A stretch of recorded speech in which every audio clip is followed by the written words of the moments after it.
Pokemon Diamond and Pearl remakes. Damn, I done a video about this already, but I just need to make another one as I have too much to say. I don't want this to become a Pokemon channel, but it's 25th anniversary of Pokemon. We just had a big Pokemon announcement, so I'm just going to do this.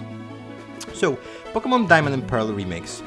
By the way, does anyone else has issue remembering the names of those remakes? I mean, Alpha Sapphire just rolls off your tongue smoothly like an oiled up seal down the snowy slope. But Shiny Pearl and... I literally have to Google this, as I don't know the name of that. And the Brilliant Diamond. Just sounds so off to me. Anyway, I'm not here to talk about the naming convention, there's so much more to complain about. So first of all, I don't necessarily dislike the idea of classic style Pokemon game. Pokemon game that plays like and feels like the old Game Boy Advance or DS games sounds good to me.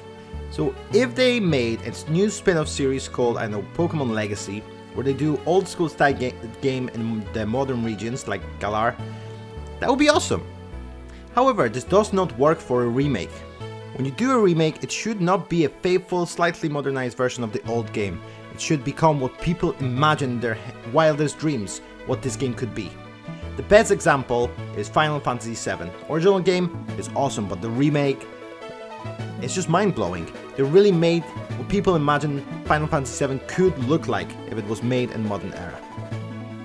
But imagine if they get Final Fantasy VII that chibi style treatment instead. That would be disappointing, wouldn't it? I do make comparisons to Final Fantasy VII Remake, but in honesty I did not expect Pearl and Diamond remakes to be anything close to what Final Fantasy VII remakes were. It's Pokemon we're talking about, so let's not be naive. However, there are a few things that I think Pokemon Company could do to make those remakes the experience that fans really wanted. Again, the following is just my opinion and just ideas of what I would do. I would definitely be interested in hearing your opinions and ideas too, so tell them in the comments, that'd be awesome. So first of all, Game Freak has the Sword and Shield engine. I don't see why they couldn't have utilized it for these remakes. It's not a bad engine, and I think it does a great job when showing off the scale of certain environments. In comparison to Let's Go, which the remakes will be based on anyway on the engine, in Let's Go, everything seems disproportionately small compared to the characters. It's like on the model set or like a game board. Environments in Sword and Shields, however, give you that sense of scale, and that's what I would like to introduce into remakes. Seeing the old familiar environments from Diamond and Pearl recreated in 3D would be amazing, even if there wasn't that much extra to do with them. So I definitely would want to utilize the Sword and Shield engine. However, I do agree with Game Freak's reluctance to make the remakes too similar to mainline games. As such, I would like slightly different art style to be used. Maybe some Breath of the Wild cell shading, perhaps a bit more lighting effects and realistic textures to make it feel more mature and next-gen-y. Who knows, but I do feel something would have to be done about the visuals to differentiate them from the mainline games. But that's what I think about remakes. I feel they missed the mark, but what about Pokemon Legends? Surely this is the game we all wanted. Well, I don't personally think so. Even from limited footage we have, I feel there are a few things that clearly could have been done better, and hopefully that they will fix. Let's address the elephant in the room, the freaking Pokemon catching. I mean, I just don't get why they went for whatever this is. I mean, this does actually makes me think of throwing grenades in Fortnite. It doesn't seem intuitive or fun to do. At least in Let's Go, it had that fun addictiveness of Pokemon Go thing about it. This just reminds me of when you throw a rock in sneaking section Hitman or Assassin's Creed. Just seems clunky, and I really don't think it's something I'd like to do. Hopefully I'm wrong and there is something magical about doing this when you actually play it. But to be honest, I don't really like the look of it at all. I mean, there are turn-based battles in the game anyway.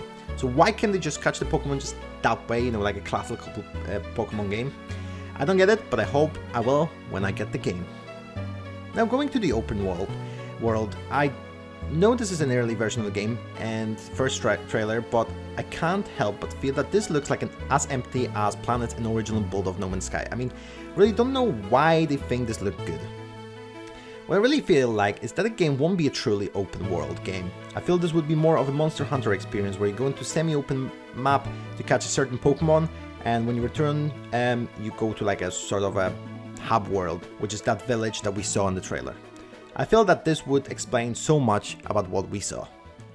I feel that having this as a context does explain why the world is a bit more empty, you know, so it makes it easier to catch the Pokemon, so it's not that cluttered, so, you know, during the hunts, or whatever they will call them, you didn't have too much stuff going on, which probably would be frustrating if you trying to hunt a small Pokemon in a very limited time.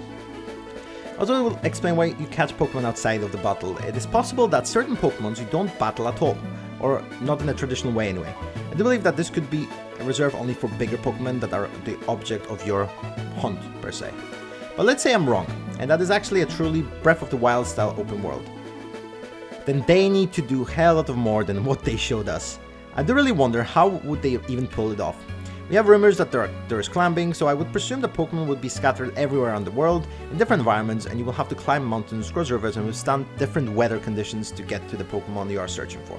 If that is the case, I really do hope they do similar thing to Breath of the Wild, where you have to, you know, wear a specific type of clothes to survive extreme heat and cold, and I hope that Pokemon will play a big part of this too. For example, you have to, you know, get like a water Pokemon that you can ride on to cross a river, or flying Pokemon to maybe not fully fly, but at least glide to certain locations.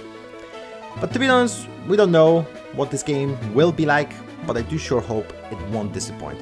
That's really all I have for you today. A little bit ranty, but I feel like making this video. Do hit the like button if you liked it, and subscribe for more videos. And see you next time. Bye.